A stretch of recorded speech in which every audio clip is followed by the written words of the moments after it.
Elhamdulillahi wa kafa wa salatu wa salamu ala nabiyyina al-Mustafa wa ala alihi wa sahbihi wa man wala. Amma ba'd.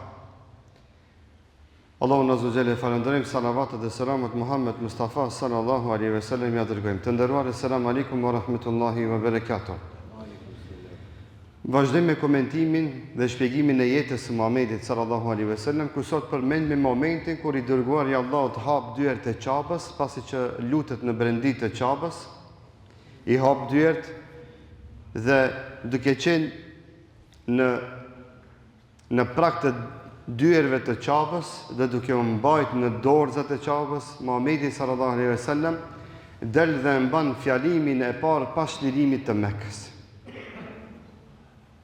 E pastron oborin e Qabës,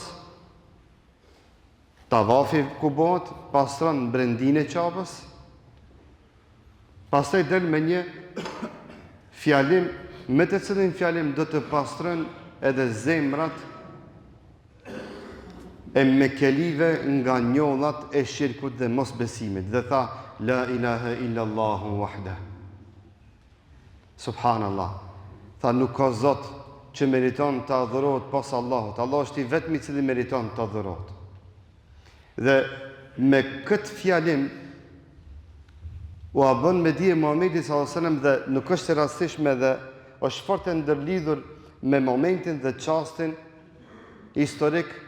Pra, shirkun e zhdukun para syve tuaja, nuk do ta shihni më shirkun në brendit në oborin e Qabës, në rrethinin e Qabës, nuk do të shihni shirkun më në brendit të Qabës. E tani erdhi koha që shirku më të pastrohet edhe nga zemrat e juaja. Ta keni më bindje pisot e andej se Allah është i vetmi i cili meriton të adhurohet. Këto putat më nuk janë. Këto fotografi që adhuronit më herët më nuk janë. Tash e tutje njerëzimi më do të adhuron vetëm e vetëm Allahun Azza wa Jall. La sharika la. Ati mos i përshkruani më shok. Allahut mos i përshkruani më ortak. Pastaj tha Muhamedi sallallahu alaihi wasallam, sadaqa wa'da. Allahu e çoi në vend premtimin e vet. E çoi në vend Allahu te bareke ve teala premtimin e vet. Se erdhi ndihma Allahut Azza wa Jall. Cili është premtimi i Allahut? Idha jaa nasrullah wa ra'aita an-nasa yadkhuluna fi dinillahi afwaja. Kur do të vije momenti, do të vije ndihma e Allahut dhe do të shihni njerëzit duke hyrë në fenë e Allahut, val, grupe, tajfe me tajfe.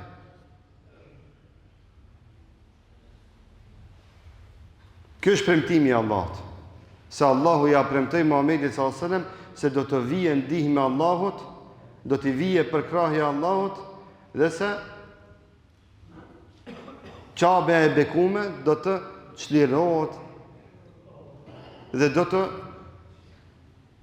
udhëzohet në rrugën e Allahut te bareke ve teala. Ky është premtimi i Allahut. Andaj tha Muhamedi sallallahu alaihi wasallam, sadaqa wa'da. Allah e çoi në vend premtimin e vet. Wa nasara 'abda. Allahu e ndihmoi robën e vet.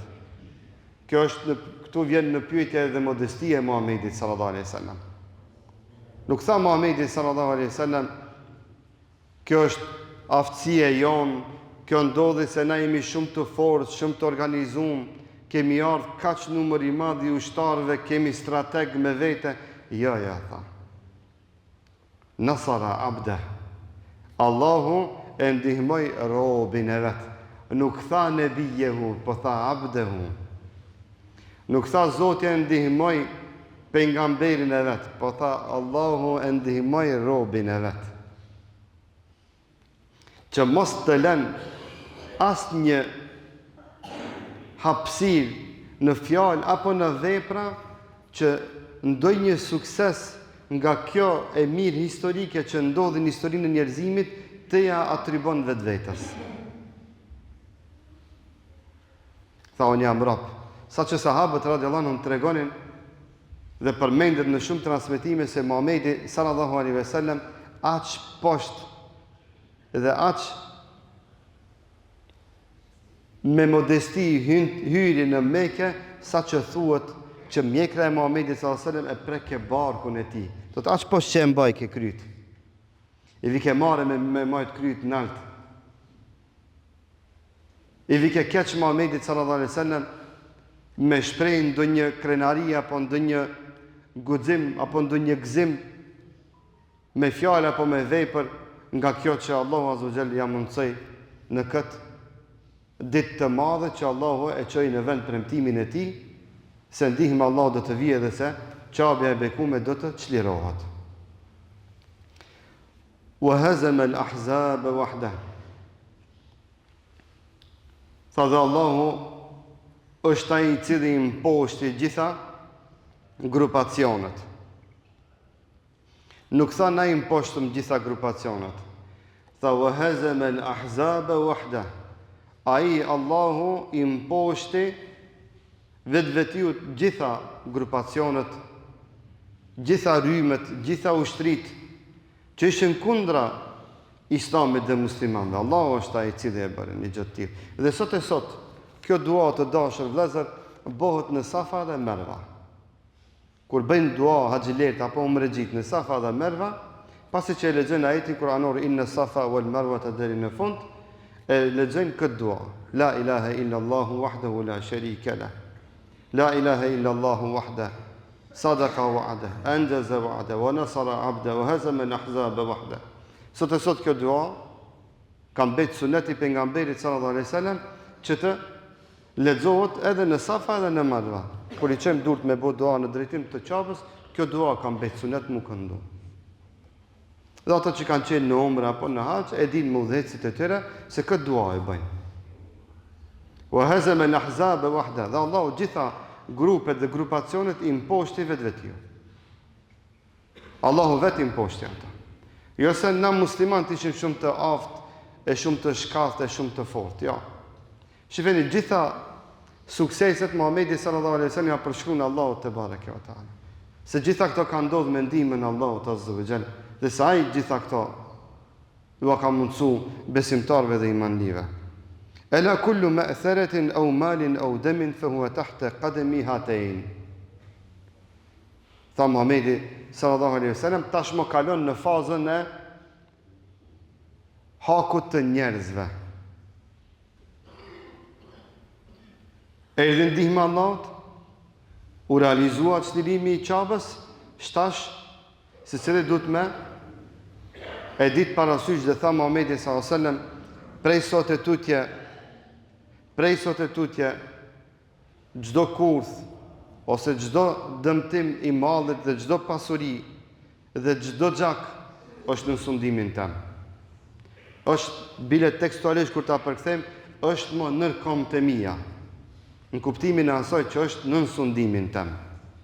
Unë do t'i dal Zot se cilët që është bë keq, unë do t'i dal Zot se cilët që është prek pasuria, unë do t'i dal në Zot se cilët që është prek gjaku.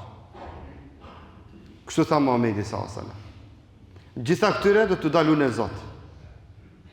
Ati që është bë padrejtësi, ati që është dëmtu pasuria, është vjedh, apo i është marrë me të padrejt, apo i është prek gjaku, pesot e tutje është obligimi jem dhe përgjegjësia ime që t'i dalë në hakësh këtyre njerëzve të cilëve ju bëhet kjo padrejtësi. Pastaj tha Muhamedi sallallahu alaihi wasallam illa sudanatul bejt wa siqayatul hajj. Tha përveç se në dy punë unë nuk do të përzihem, do të vazhdoje ashtu siç ka qenë. Sudanatul bejt, ato të cilët janë për kujdes për Ka'bën, i kanë pas çelësat e Ka'bës, do të vazhdojnë të mbajnë ato çelësat e Ka'bës. Familja Al-Ushayba. Dhe nuk do t'i përzihem familjeve që e kanë marrë për detyrë me u dhon ujë dhe me u shpërnda ujë axhilerëve, edhe atë punë do t'ja lë atyve familjeve. Nuk ju përzihem aty. Dhe Muhamedi sallallahu alaihi wasallam do të përmend me momenti kur do të vije Çelësat e Qabës ja dorëzon përsëri familjes Al-Ushejve. Dhe deri ditën e sodit, familja Al-Ushejve hala I ka çelësat në duart e veta. Edhe mbreti, edhe kryetari I shtetit, edhe ministri, edhe ai, edhe ky, kushdo që shkon në Qabë, kur don me hi në Qabë, duhet me marr izën me çel Qabën familja Al-Ushejve. Që kjo familje të cilës Muhamedi sallallahu alaihi wasallam ja dorëzoi çelësat. Që kjo familje e ka pas çelësat e Qabës edhe para pejgamberllukut Muhamedit sallallahu alaihi wasallam. Edhe në kohën e xhailjetit këto I kanë pas. Po edhe në kohën e Muhamedit sallallahu alaihi wasallam, pasi I mori çelësat Muhamedit sallallahu alaihi wasallam, e çeni Qabën me durët e veta dhe hyni në Qabë, pasi që doli prej Qabës, çelësat ja boni teslim familjes Al-Ushejve. Edhe familjeve që e kishin nderin që haxhilerëve me ju shpërnda ujë, Muhamedi sallallahu alaihi wasallam atë përgjithësi nuk u apreki. Tha ju do të vazhdoni me ju dhon ujë haxhilerëve. Ju do të vazhdoni me ju dhon ujë haxhilerëve. Këtu te kuptoni një mesele se kjo përmendet në histori se çka do me thonë me i dhon ujë një haxhis. Një misafiri që ka shku në Bejtullah, misafiri I Allahut që është. Ato janë dhuyufur Rahman. Këtu me kuptu se njerëzit në përgjithësi sa kujdes kanë ndaj atyre që shkojnë në Qabë me kry haxhin. Dhe sa kujdes duhet me pas ato që shkojnë në Qabë me kry haxhin. Ndonjëherë ato e vlerësojnë haxhin më shumë sa që haxhia që e vlerëson vetveten. Haxhi nuk është pare. Haxhi nuk është as hotel, nuk është as aeroplan. Nuk është as diçka që ti e blen me parë dhe ban si ki qefti. Haxhi do më thonë ti me pasurinë tonë dhe me mri atë namin që me ta mundësu Allah me qenë misafiri Allahut. Njerëzit sot 5 minuta, 10 minuta shkojnë misafir të dikush që është I madh, I bëjnë 500 foto me mbet një histori se une jam konë misafir të filonim ka pranu shpinë e vetë. Ai që shkon në Qabët në ta din se ku ka shku. Dhe çdo send me haxhin dhe umrën fillon prej të ky vetëdisim, a e dim ku jena të shku. A e dim ku jemi të shku. Kur ta kuptojmë dhe ta ndjejmë që këtu në zemër, se jemi të shku misafir të Allahut, jemi të shku misafir të shtëpia e Allahut, Bejtullah, që është Bejtullah, Qabja, Bejtullah, do të thonë shtëpia e Allahut. Vallahi këtë ndryshe do të ishte gjendja jonë dhe ndryshe do të shkonim, hala më ndryshe do të ktheheshim. Do të bëj një send me dije se më herët haxhilerët të cilët kanë shku me mujë në haxh, kur janë kthi prej haxhit, janë kthi gjysmë hoxhe. Haxhia kur është kthi prej haxhit, ai mo ka qenë ehel edhe me dal imam, edhe me bo muezin, edhe ka qenë takvaja I safit të parë, ka qenë këshilltar nasihatxhi. Ta ajo është këti lafi I fundit, ka një që ka diçka mos marrëveshje, xhibaba ka shku, ja ka dhënë një nasihat atij, një nasihat atij, dhe lafi I tij ja konën vull. Është mshel krit muhabeti me llafin e atij. E sot a e ka qatë rol haxhia se ka? Si se dhe të e përgjigjen vetvetes. Pastaj Muhamedi sallallahu alaihi wasallam tregon dhe u bën me dije se prej sot e tutje, kushdo që prek në gjakin e ujë ka me pas pasoja, të cilat do t'i përmendim inshallah në javën e ardhshme nëse jemi shtash dhe gjallë. Zoti ju rujt. Wassalamu alaikum wa rahmatullahi wa barakatuh.